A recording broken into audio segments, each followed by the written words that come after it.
जय श्री राम। जय बजरंगबली।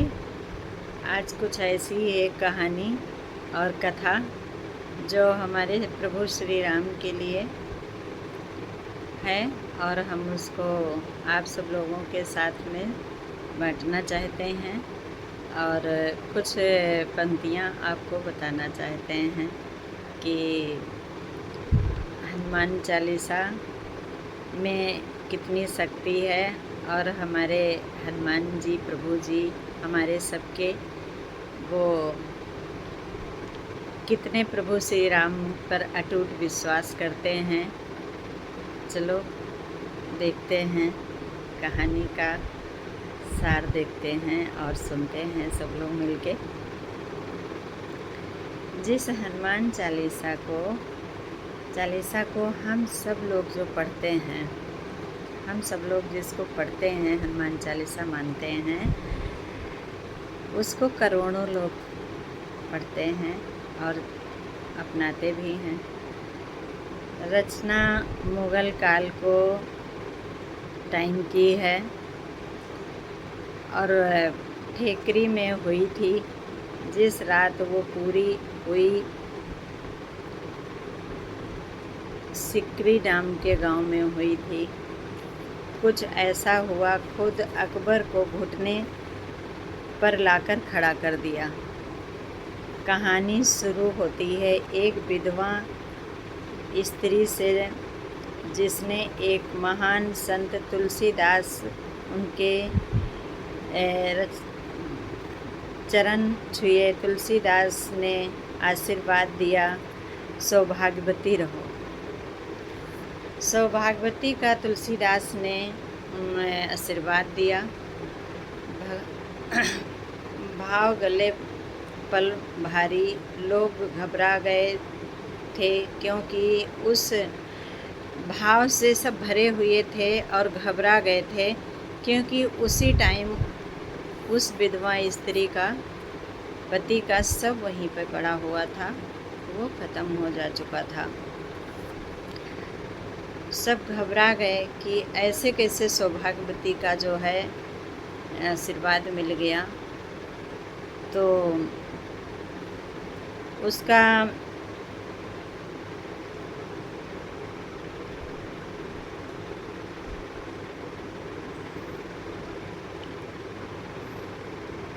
सब लोग गांव वाले उसका दाह संस्कार करने जा रहे थे। दाह संस्कार होने वाला ही था जब सबको लगा कि तुलसीदास जी कोई गलती कर दिए हैं, हो गई है उनसे, सौभाग्यवती का आशीर्वाद दे दिया है तो कोई गलती हो गई है। लेकिन उन्होंने तो मतलब संत होकर एक लोग का नाम लिया। मतलब वहाँ पे सारे लोग बोलने लगे, आपने ऐसा क्यों दे दिया, ऐसा क्यों दे दिया आशीर्वाद सौभाग्यवती का। तो उन्होंने सबको जवाब दिया कि बस एक चीज़ पे विश्वास रखते हैं हम, और आप लोग भी रखिए, श्री राम के नाम का आप सिमरन करिए। श्री राम कहते हुए उस थोड़ी देर बाद वो मृतक जो पड़ा हुआ था वो वहीं पे उठ के बैठ गया। उठकर बैठ गया। सब घबरा गए। मतलब सबको अजीब सा लगने लगा कि श्री राम का नाम लेते ही कैसे उठ के बैठ गए। वहाँ पे सब लोग अलग अलग तरीके की बातें करने लगे, तरह तरह की बातें फैल गईं। जब ये बात सम्राट अकबर के पहुंची तो तुरंत तुलसीदास जी को बुलाया सम्राट अकबर कि अगर तुम असली में इतने संत शक्ति वाले होते तो तुम मेरे सामने चमत्कार करके दिखाओ। उन्होंने बोला। अकबर ने तुलसीदास जी को बुला के, तो तुलसीदास जी वहीं पर मुस्कुराने लगे तुलसीदास जी। चमत्कार करके दिखाया, लेकिन तुलसीदास मुस्कुराया के मतलब अजीब सा मतलब उनको अंदर से लगा। जादूगर तो नहीं हूँ, उन्होंने कहा कि जादूगर तो नहीं हूँ, सिर्फ प्रभु श्री राम का ही हूँ। बस यही बात अकबर को पसंद नहीं आई। वो क्रोध होके तुलसीदास जी से जेल में डाल दिया। सेकरी के गांव में काल कोठरी में डाल दिया। अंधेरा सन्नाटे में अंधेरा हो रखा था, सन्नाटे में उन्होंने तुलसीदास जी को डाल दिया। लोहे की जंजीरों से बंधवा दिया। उस जेल में अंदर सारो मतलब हवा इत्यादि कुछ वहाँ पर नहीं था। तुलसीदास जी ने हनुमान जी का मतलब ध्यान किया और लगाना शुरू कर दिया। 1 दिन, 2 दिन, 10 दिन और फिर पूरे 40 दिन तक लगातार हनुमान जी से इस समय मतलब सुमिरन करते गए। 40 दिन जब पूरा हो गया, मतलब सिमरन किया, उसी तपस्या से दो रावण जन्म हुआ हनुमान चालीसा का। मतलब जब उसी टाइम से हनुमान चालीसा का जन्म हो गया। जैसे लगातार कोई चीज़ करते रहो तो चीज़ सिद्ध हो जाती है, कुछ को रिजल्ट निकलता है। ऐसे ही वहाँ पे हनुमान चालीसा का उत्पत्ति हो गई, वहाँ से वो जन्मी मतलब।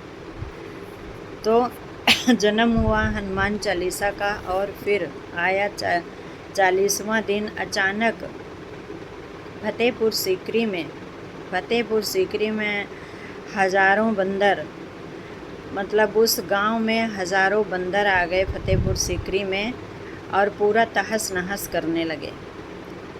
हिलाकर वो गांव रख दिया। सैनिकों ने भगाने लगे कि किसी को समझ में नहीं आ रहा था कि बानरों ने पूरे गांव को तबाताल कर दिया है। अकबर डर गया। आखिर अकबर ने तुलसीदास जी से माफ़ी मांगी और अकबर से बोला, तुलसीदास जी से सामने मतलब घुटने टेक दिए।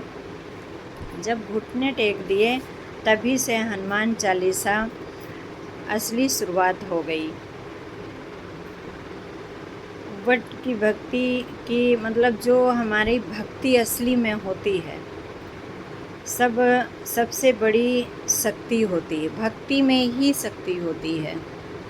माना जाता है कि अगर आप भी मानते हैं तो भक्ति चमत्कार कर सकती है। तो मतलब ये तो दृढ़ संकल्प है, जिस चीज़ में हाथ लगा दो अपने मन और क्रम और अपने वचन से, वो चमत्कार ज़रूर होता है। लेकिन हाँ, आजकल ज़माने से ऐसा कुछ नहीं। बहुत त्याग और तपस्या से तुलसीदास जी बहुत महान बड़े संत थे, उन्होंने ये किया। और चमत्कार कर सकती हैं तो मन से अपने जय श्री राम उन्होंने बोला और हनुमान जी का चालीसा लिखना चालू किया। उसी दिन से हमारा हनुमान चालीसा चालू हो गया। तुलसीदास जी ने सीकरी गांव में उन्होंने लिखा था और जेल के अंदर उन्होंने लिखा था, वहाँ पर कुछ नहीं था। तो इस हम सत्संग से और कहानी से और इस सब चीज़ से यही सीखते हैं कि हमारे प्रभु श्री राम दुनिया के सबसे अंतर्यामी मेरे प्रभु मेरे श्री राम जी हैं और हनुमान जी हैं। जो चाहेंगे वो हो जाता है। इसीलिए सच्चे मन से कोई भी पूजा पाठ तपस्या करो तो लगन और भावना अपनी दृढ़ होनी चाहिए। सच्चे मन से सब कुछ होना चाहिए, तभी सब संभव हो पाता है। और सच्चे मन से ये भी समझना चाहिए कि क्या मैं ये करने जा रहा हूँ हो जाएगा, ये ख्याल कभी नहीं लाना चाहिए। हमेशा ये सोचना चाहिए जो मैं कर रहा हूँ जय श्री राम नाम लेके, जय बजरंगबली का नाम लेके हमारा वो कार्य सिद्ध हो जाता है। और इसी के साथ साथ में हमको यही सिखाता है कि घर हो या बाहर हो, अगर हम सच्चे हृदय से किसी को मानते हैं तो एक दिन ज़रूर वो सामने आता है, पूरा होता है और फल का ज़रूर सामने दिखाई देता है कि हमने जो किया है वो फल ये है। तो साथ में बोलते हैं जय श्री राम, जय बजरंगबली।